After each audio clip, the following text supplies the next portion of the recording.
75b, second line.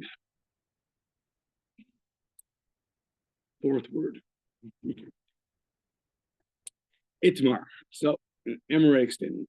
Ama Aretz, a non-knowledgeable person who we are assuming is in a status of impurity. Shahushi Yado Lagas.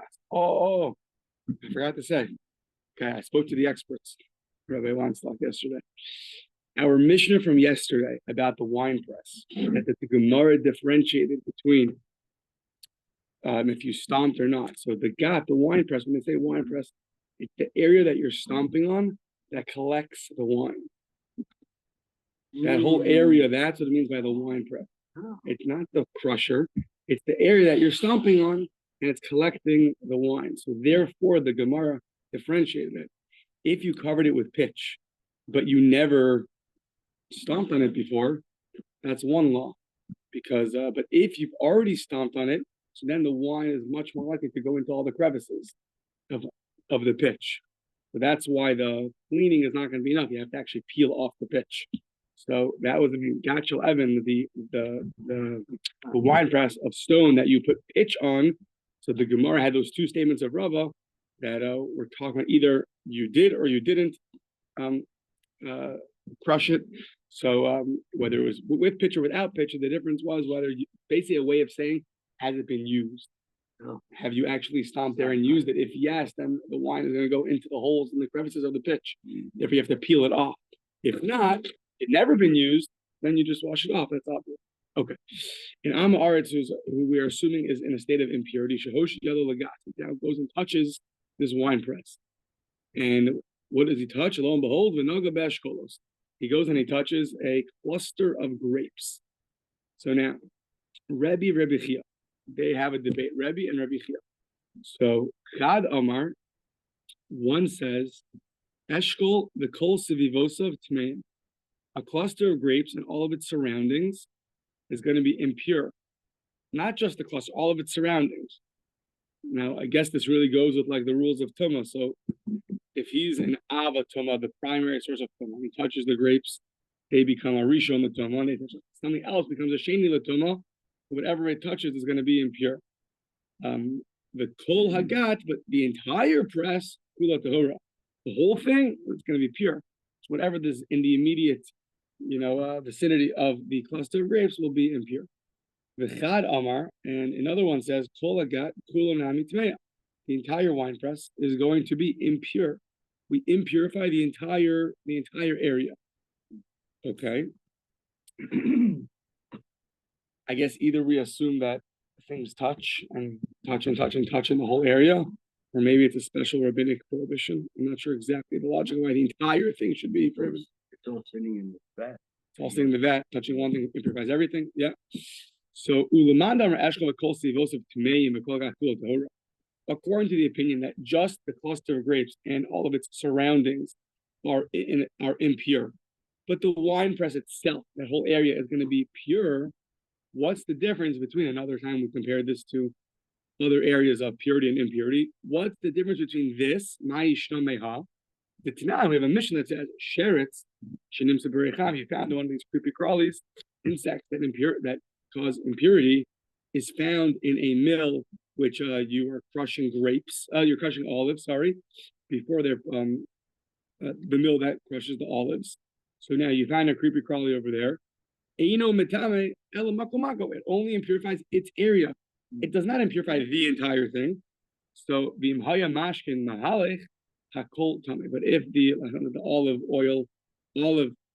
oil being pressed out of the olives was dripping down, so then the entire place is going to be impure. So what's the difference? Here we see that you could impurify the entire olive press area. Yet by the grapes, it's only the grapes and its surroundings that are impure. It says the Gemara was a big difference. Hasam lo mafsik lo midi. By the olives, nothing after the olive oil has come out of the olives, nothing is stopping it. It just goes and drips and drips and drips and drips. So if that's going to be in a state of impurity, it'll drip and drip and drip and drip, and whatever it touches, it'll make impure. By our case, there are other clusters of grapes that would prevent the entire air from being impure. So if he touches one cluster and that cluster would touch another cluster. So now you go from a Rishon to a Sheni Latuma. But then there's more clusters that are blocking it from from causing the entire area to become impure. The implication is that there's no crushing. There's no crushing yet. Then he just touched it. Right. Doesn't sound like it's dripping yet. Yeah, good. Yeah. So Oru. So yeah, what the other opinion do? The other opinion says the whole thing is impure. I don't know exactly their logic. The other opinion said that the whole wine area is going to be impure. It's not logical that they hold that there is dripping, because then what's the case? So yeah. So okay. So once again, two opinions. If you touch a cluster of grapes, is just its surroundings impure, or is the whole vat impure? If only its area is impure, what's the difference between the olives? The answer is that drips uninterrupted, while ours has things that are blocking it, like the eshkol, like the clusters of grapes. Oru le Rabbanon le Rabbi Yirmiyah v'Amila le Brei Rabbi Yirmiyah. So the Rabbanon issued a ruling either to Rabbi Yirmiyah or to the son of Rabbi Yirmiyah. Kidivri haomer eshkol v'kol sivos of tnein v'kol agat kula tahora. Probably the more logical opinion. They issued the ruling accords with who? With the opinion that says only a eshkol, if someone who's impure touches a cluster of grapes, it and its surroundings are impure. The entire area, though, is going to be pure. That entire area is going to be pure. Just whatever its immediate surroundings are, it will be impure, but everything else is going to be pure. Okay. Now, really not a brand new section, but the rules of going to the mikvah with your vessels and toiveling them. Right here, right at the end. That's going to be the end of Avodah Zora, is going to be this. Toiveling and how you kasher things. When the Jews came back from Midian, they were told to purify the vessels that they took from the Midianites. And there's a few psukim in the parsha over there, the Midbar Lamed Aleph, that this is all going to be based off of. It's actually very interesting and very practical. So, you acquire a vessel that has been used by an idol worshiper. So now there is always a worry that we know vessels absorb taste. So if they absorb taste, when you use the vessel now, the taste might come out of the vessel into your items. So if you take, let's say, a pot from an idol worshiper and he cooks, idols worship food or whatever, and sacrifices in it, and you take that same pot now without doing anything to it and cook your cholent in it, so then the impure tastes, the non-kosher tastes of the pot are going to go into your food, and that's going to render your food not kosher. So, es shedarko lahat fil yatkil. So we'll see more about all these cases, but the ones that are used, the vessels that are fitting to purify with just immersion only need immersion. You say things that are only used with cold food. You don't need heat to remove the impure, to remove the non-kosher taste from it. If it's just used with cold, then you have to wash it or immerse it in the mikvah. So, okay. Es shagit lahagil yagil. Lahagil is boiling hot water. The ones that need boiling hot water. So those the ones that the vessel itself is used with hot water, like a pot. So there, the way you cleanse it is through putting it into a pot of hot water. L'labin ba'or, l'labin ba'or. The ones that are used libun, as we call libun, is on the fire. Purging, I don't know the way. Purging, yeah, with the flame. The ones that use the flame, let's say we're going to see now a grill that's used directly with the flame. So the stove, the parts of the stove. So those that are used directly with the fire. So that you need to also purge with you have to purge it. Hashpud, the haaskala milabin ba'or. So the shpud is the what's it called, the skillet? Skewer. Thank you. The haskell, I think, is the actual is the grill. The haskell is the grill. Yeah. A knife, okay, like a skewer. Yeah, and haskell is what, the grill. That they agree. That they agree. Okay. So maladim ba'ora, that you have to purge with fire. Hasakin shapa v'hitahora. But however, the You jumped the gun. I jumped the gun. Yeah, that's okay. So for now, so a knife that's shapa v'hitahor. So what's shapa? Sounds like you use it like you sharp. What is that? It's and not one scrape. One scrapes it and it's pure. I guess the knife, right? It's not used with what's it generally used for? Yeah, what is that? Violet or buffet. Violet buffet, and then it's going to be pure. It sounds like it's not really used for with fire, but the ends of it might have touched things that are impure. So you got to scrape it off and smoothen it out, and then it's going to be pure. Fine. Now, Tana, the kulan tzrichin tefila b'arba'im sa. So it sounds like the kulan means everything, meaning even the things that you put into hot water or the things that you purge, they have to go to a mikvah. I don't think our Gemara is going to explain what the rationale is, but it could be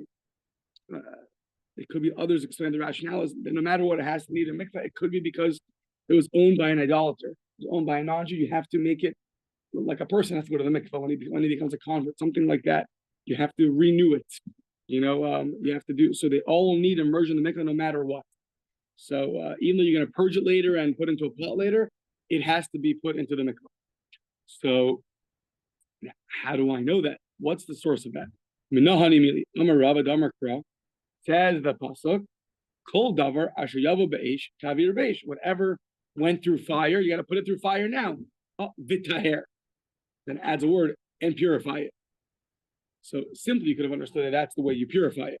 But we're picking up on it sounds like extra because it already told us it goes through fire, put it through fire. You obviously know why, because you're going to purify it. What's vitaher? Hosif l'cha kasu tahara acheres. It's coming to add to you another level of purity, which would be going to the mikvah. It's interesting. Which order would you do it in? First you put it into the mikvah, and then you put it and you purge it, or first you purge it, then the mikvah? The way the Torah writes it, it sounds like first the fire, then the mikvah. Right. So yeah. So we gotta look it up. Yeah. So Tani Bar Kapara says, Mitok Shenamar, another source, in another place where he argues that the source of a mikvah is from the following. Shenamar b'mei nida. It says in this verse that deals with purifying vessels, it says everything that goes through fire, put through fire, v'taher, and purify it. But b'mei nida yischata. It's going to be purified through mei nida. So what does that mean? Shomeyani. So the word nida could also mean to sprinkle. What? Sprinkle water. Shomeyani shetzarich hazah shlishi v'shvi. You would have thought that just like a person who came in contact with the dead needs a special paraduma sprinkling on day 3 and day 7 of his purification process. Talmud lomer ach pile. It says ach to tell you that you don't need that. Okay. In Cain ma talmud b'mei nida. Then what does it mean b'mei nida? If it doesn't mean that, what does it mean to the water of sprinkling or the water of nida? It's water that a nida immerses herself in. Have omer, that means arba'im sa. It's a way to say arba'im sa. So you don't need sprinkling, but you do need arba'im sa. You do need 40 sa. So now we have 2 verses. We have that word vitaher in the beginning. It's struck the minute of vitaher. Whoever comes through fire, you have to put through fire a vitaher and purify it. That was one opinion's source for mikvah. And you have the fact that it says meinida. That was his source. Why do you need both? It's a limit of meinida. Sounds like each one does the job and teaches you that you have to go to the mikvah. You have to bring the vessel to the mikvah. So ikas of vitaher, if you only had the word vitaher, havamina vitaher kolduhu, purify with what? A tiny bit of water. That's all you need. Purify with a tiny bit of water. Kasarachana b'meinida. The meinida comes to modify that. What does it mean to purify? Purify in a meinida, in a place where the nida goes, which is 40 sa. The kasarachana b'meinida, and if the Torah only said b'meinida, and it only says b'meinida, havamina, you would think it's exactly like a nida. A nida has to wait till sunset to be pure. Havamina heriv shemesh kenida. Kasarachana v'taher la'alter. V'taher comes to modify that and say right away. The second it goes into the mikvah and it comes out, it's going to be pure. So at the end of the day, everything that's going to need purification has to go into a 40 sa mikvah. Yeah. Amar of Nachman, Amar Rabba Bar Avua. Afilu. Here's where we mostly, where usually what we talk about. Afilu kelim chadashim, even brand new vessels, meaning vessels that were never used and had the impure taste put into the vessel, brand new vessel. In other words, we just built it and now you bought it from him. He just made it, he acquired it, and now it's yours. Now you bought it. So, afilu kelim chadashim b'mashma. How do I know that? Well, let's think about it. You take an old vessel and you purge it. That's like new. There's no previous taste in it. You purged it and took all the taste out. So, since you take a old vessel that's been used already, and when you purge it, that's like it's new, and yet we say it has to go to the mikvah. Yeshenin v'libnan kichadashim damu. That's like it's brand new. So okay, we think it has wear and tear, but in terms of its kosher status, as long as the taste has been removed from it, it's brand new. So the yeshenin v'libnan kichadashim damu ba'afilu even so ba'itila, it has to go to the mikvah. So too a brand new vessel, even though it's brand new and there's no previous impure, not kosher taste in the pot, it still has to be brought to the mikvah. Okay. Is that biblical? Is that rabbinic? It almost seems biblical at first glance. Whatever source you have that those vessels need purification, this one should also, but another thing to look into. Yeah. Sure, there's footnotes about all these things. Yeah. Maskef Rav Sheshes. Rav Sheshes has a difficulty. Hachi, so afilu zuza de sarbalanami. It sounds like sarbala is like a clothing. So zuza, it's scissors. Scissors, Rashi says scissors that cloak shear, scissors that cut the wool. So those would also have to go to the mikvah. Meaning, once you're telling me the Torah says it has to go to the mikvah, so too scissors that are used to shear their wool, that should also go to the mikvah. So Amrle, no. Kli suda amurin beparsha.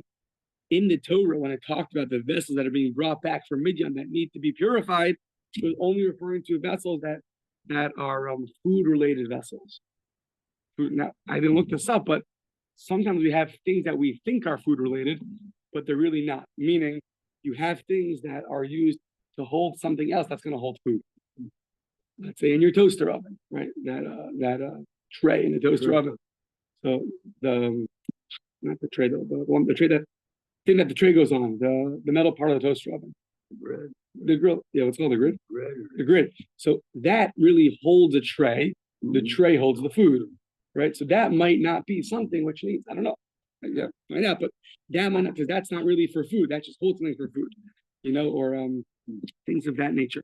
So, Amar of Nachman, so it's only food related. And what does food related mean is up for debate, but food related things that need to be go to the mikvah, scissors that are used don't need to go to the mikvah.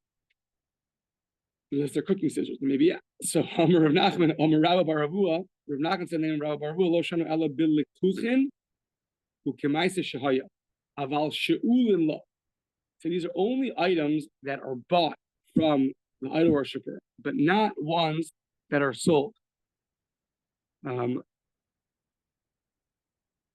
If you borrow it, then you do not need to toivel it, to bring it to the mikvah.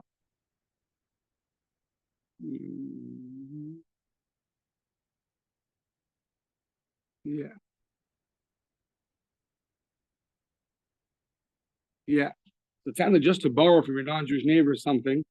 And once again, if you think it has an impure taste in it, so then you have to purify that before using it, because we're about the taste transferring.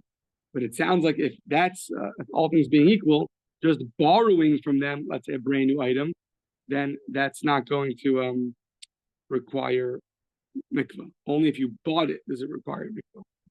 Interesting. So Tosa says that you, a Jew, who borrowed from your friend, a Jew, who bought from a non-Jew, that was only the mikvah. Because once you bought it, it was required, it had an obligation to be brought to the mikvah. It's just that you borrowed. Right now, there's no obligation if you borrow it, only if you, if the store lets you borrow something, I guess. Now it's hard to imagine what the case is exactly, but the store lets you borrow for a few days some of their items. Ooh, a rental. That's a question because we kind of leave you renting like buying. That's a good question. If you rent something, does that need a? Yeah, that's a good question. How does renting play into it? Yeah, that's a good question. Rabbi Yitzchak Bar Yosef Zovan Mana de Marda. He went and he bought a Mana de Marda, a utensil from the ground. And it was a utensil that was made from the earth. So Savar Lahatvila, he thought that maybe even though it came from the earth, it was an earthenware vessel. Yeah. So he thought that needed to go to the mikvah. One of the rabbis, whose name was Rabbi Yaakov, told him, to me, that was explained from Rabbi Yochanan that klimatechos amurim b'parsha. We're only talking about metal vessels, but not earth vessels. Very practical, right? So Rav Ashi, hani kli schuches. Now here comes glass. Metal for sure needs. Earth for sure does not need. Glass, we're going to say right now, does need. Rav Ashi, hani kli schuches holu v'chi nishtabru yesh lahem takana. So now there's a similarity between glass and metal. If it breaks, you can fix it like a metal vessel. So therefore, it's like metal, as opposed to a earthenware vessel. It sounds like once it breaks, it's broken. You can't really fix it. But the metal vessel, you can melt it back together. Yeah, I guess not. It's a good question. How would super glue play into this? No, because in Hilchos Shabbos, there's a vessel called it's called a mustaki. One interpretation is that it's made out of shor. It's broken and put together. It's very weak. There's no problem to destroy such a vessel because it's not really a vessel. It's just made out of super glue. So, it's good super glue. No, really, you get boxes. Really right. I guess to go to Jared's garage to really figure out what this talking about. Yeah. So that was the invitation for all. Yeah. So Kunya. That's right. You have already only a cold thing, not a hot thing. You got to build a hot thing there. So a kunya is it's something which originally was made from earthenware, but then it was plastered over. It was coated with metal. So what do you do with vessels that are coated with metal? Now, I think Tosaf says it's only an inner coating, not an outer coating. Outer coating for sure is like an earthenware vessel. I don't know if everyone agrees to that, but it's coated with metal. So now this kunya that's coated with metal. So yeah, they argue Ravina and Ravacha. Some say, well, you go after the beginning of it. The beginning of it is like earth, and earth does not need the mikvah. And the other opinion says kisofo, but right now it has a metal coating. So go after the metal coating. The hilchasa kisofo in the halacha is you go after the end of it. You go after the end, which means you go after the metal coating, and therefore it would require a mikvah. Yeah. So Tosfos says only if it's coated on the inside, but it's an outer layer, then not. I don't know how we hold practice. What if you have a mashkanta? So you have the non-Jew worshiper, he owes you money, and he gives you a collateral. He gives you his beautiful item as a collateral. So now, what's its status? Do you have to bring that to the mikvah if you want to use it or not? You didn't buy it from him, right? You didn't borrow it either. It's yours, sort of. So my Amar Marbarashi. So he has a story from his father. Abba Meshachin Leb Obegachapim Kisei de Kaspa. He has some kind of metal cup. Right? A metal cup? Yeah. A silver goblet. Yeah. And what happened? The Atbule, he went and he brought it to the mikvah, the Ishtibe, and then he drank with it. Now, it's not necessarily conclusive because Velo Yadana. I'm not sure why he did that. Either he holds that a collateral is like enough like a sale, and a sale requires mikvah, and therefore he did that, which then you can conclude our question that collaterals are like sales, and therefore they would need to go to the mikvah.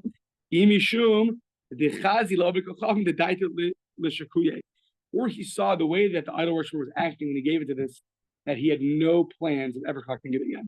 It was going to be there for a while. He has no plans of collecting it, and therefore it was as if it's basically his. He saw that the guy's never going to take it back. Well, if it's his, then of course he has to go and get it back. You go and you buy something from an Ovid Kochavim, from the idol worshiper, a vessel that you're going to use. So, here are the rules. Things that are never used before, not bilin, put into the mikveh, and they are pure. Things that were used only with cold water, you go in kosos, like cups, Vicatonius, and different flasks. So there's other kinds of flasks, different kinds of drinking utensils. Meidichin, you wash it. Umat bilin. They also need mikveh. You have to wash it and bring it to the mikveh. Behave tehorim.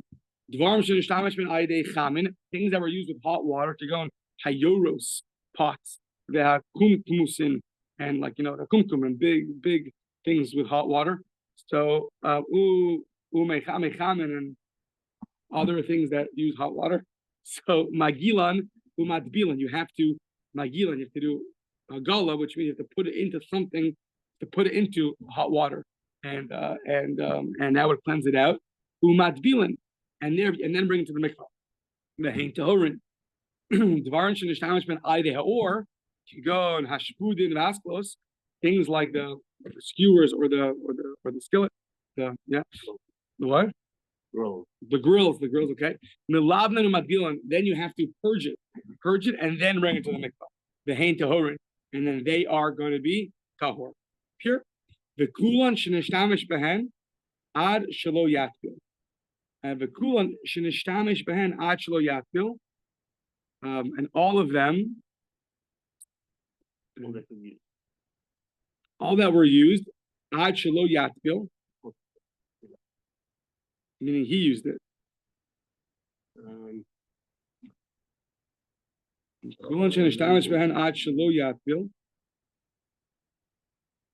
What, you could use it if it didn't go to the mikveh yet?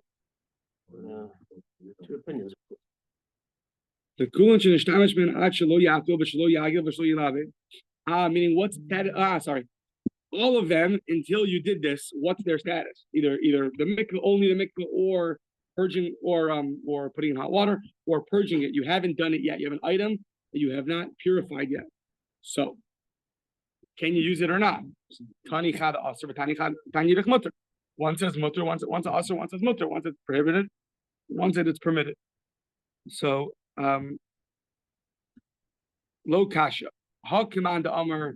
So, right. So, according to this, it sounds like you could use it even if you haven't done this. So we just said you can't really use it until you do this. Lo kashi. Ha command amar no saint town live gam aser. Ha command amar no saint town live gam mutter. So this depends on two opinions, that when taste goes into something but is detrimental for it, is it still prohibited because not kosher taste went in, or no saint town live gam is mutter if detrimental taste went into your food. So then that's not going to render the food to be prohibited. This is a discussion from a few weeks ago. So those are two opinions. If you say that any detrimental taste that's going to go, let's say, from the pot into your food does not render your food prohibited, rather it's going to be still permissible. We have a big question now. What is this whole idea of purifying the idol worshippers' vessels? What's the case where you are in need of purifying the idol worshippers' vessel? Because any taste that's going to go in, we're assuming is detrimental, because it's not helping you, it's not making your food any better. So what are you worried about? That you're going to take the idol worshippers' vessel and you're going to cook with it, and then taste is going to go into your food, but that taste is no saint tam liv gam. That taste that's detrimental to your food, and therefore that does not render your food to be prohibited. Rather, that's going to be permitted. So why do you have to purify? What was the Torah saying? They have to purify these people's vessels. So Amr B'chia Breder of Huna, Lo Asra Torah, Ella Kedera Bas Yoma. That whole section of the Torah, interesting, about purifying the vessels, was only talking about when they use the pot that day. what we call a ben yomo. It was used that day. If it was used that day, so then that taste might still be fresh from whatever they cooked it with, and it might help your food. But if it's already been a day that's passed, so then since it went through sounds like if you need 24 hours or you have to go through a night, but it sounds like the taste really left. And then when it goes and exudes the taste, it gives over the taste to your food, that's like gross. Like the same way food goes bad after a certain amount of time, the taste is bad. The taste in the pot after a day is detrimental. So if it was used that day, then biblically it has to be purified. If it was been a day already, then biblically it does not have to be purified.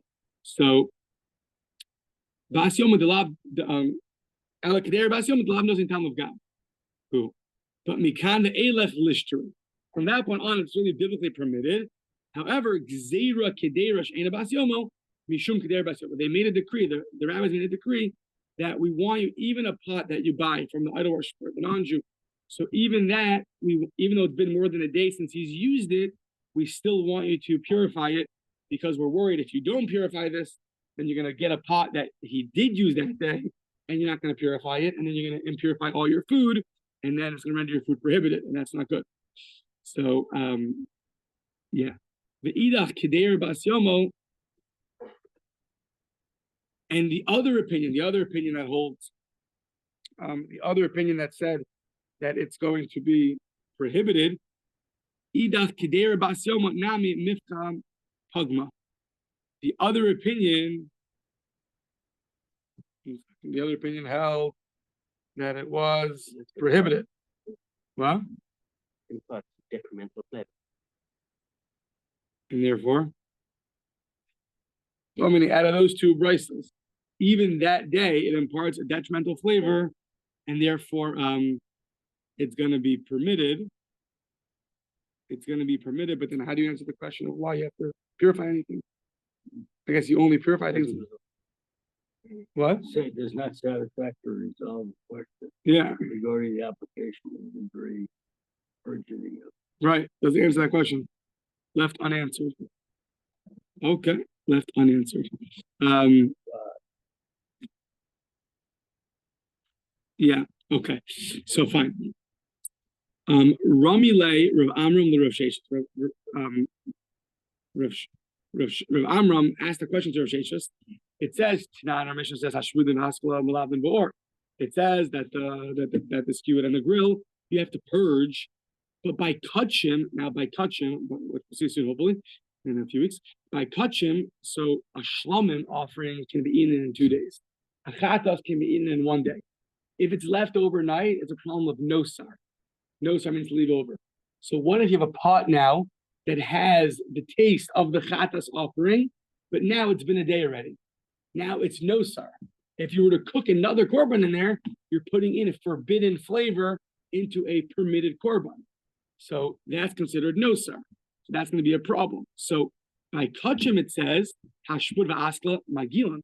You just have to boil it in hot water. You don't have to purge it. Magilan b'chamin. So how come when it comes to non-kosher, we say you have to purge these things? When it comes to kachim, sacrifices, immersing it in hot water is enough. Amrle Amram, son, ma inyan kachim eitzel gudo b'kachavim. Why are you comparing the two? One is kachim, one is purging from idol worshippers. Okay, what's the difference? Hacha hetera bala, hasam isura bala. Here, what's going in is a korban. A korban is permitted. So if korban's coming into the pot, that's permitted. There, what came into the pot was idol worship food. That's going to be prohibited. Now, that's a very nice difference, but the problem is, how does that differentiate anything? So, Amar Rava, I don't care what came in, I care what's coming out. What's coming out by the korban is no sar. That's prohibited. What's coming out by the idol worshiper is prohibited food. So what's coming out is the same. They're both prohibited. So, kika polit to exude, to come out. What's coming out of the pot is isura kapolit. It's producing forbidden things.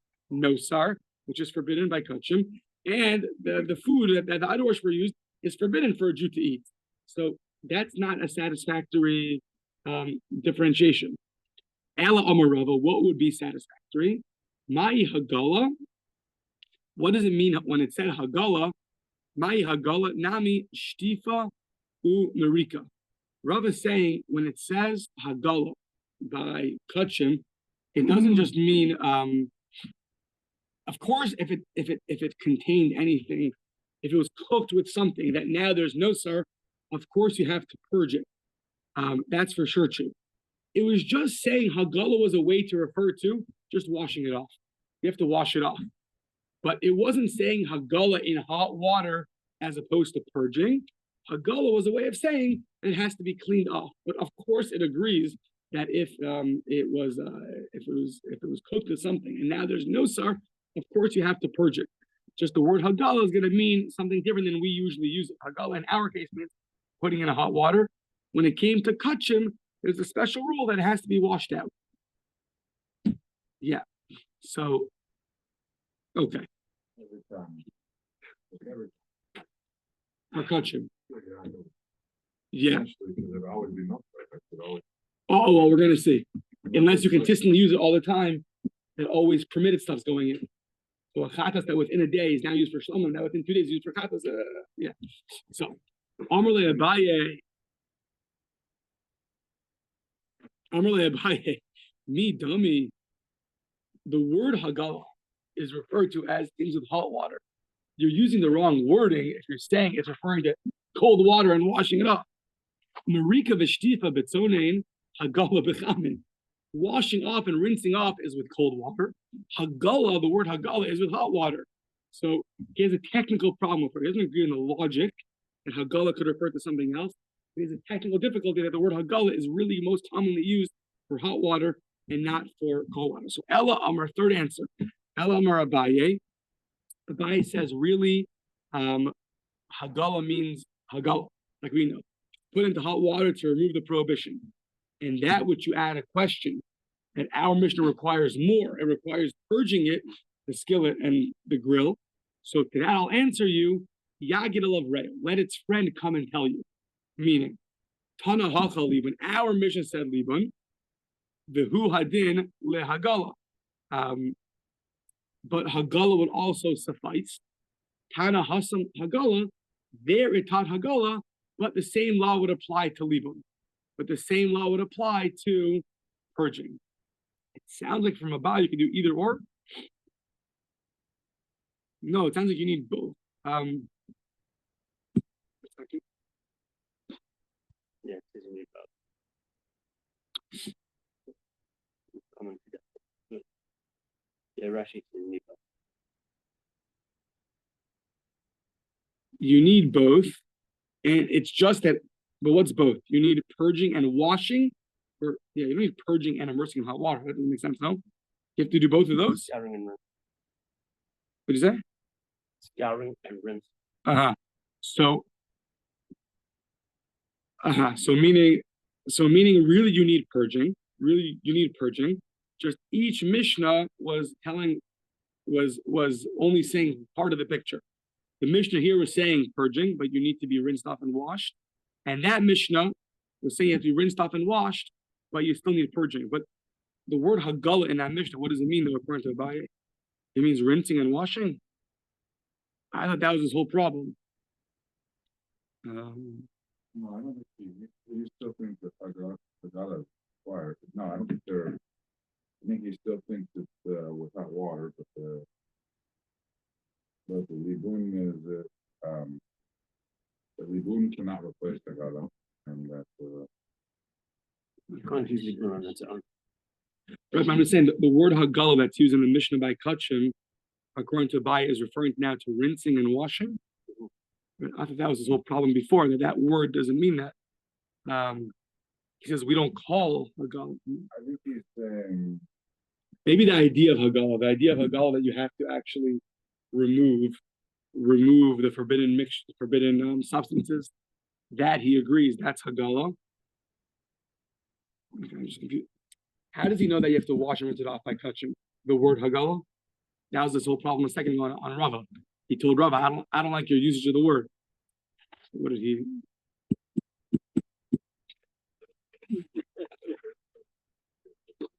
Yeah. Okay, look at him more carefully. Fine. Yeah. What does it go? Okay, I don't know. Look at it carefully. Fine. So, yeah. Okay.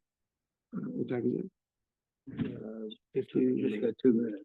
2 minutes. Yeah. Apparently, we'll finish tomorrow. Tomorrow we'll probably stop and start.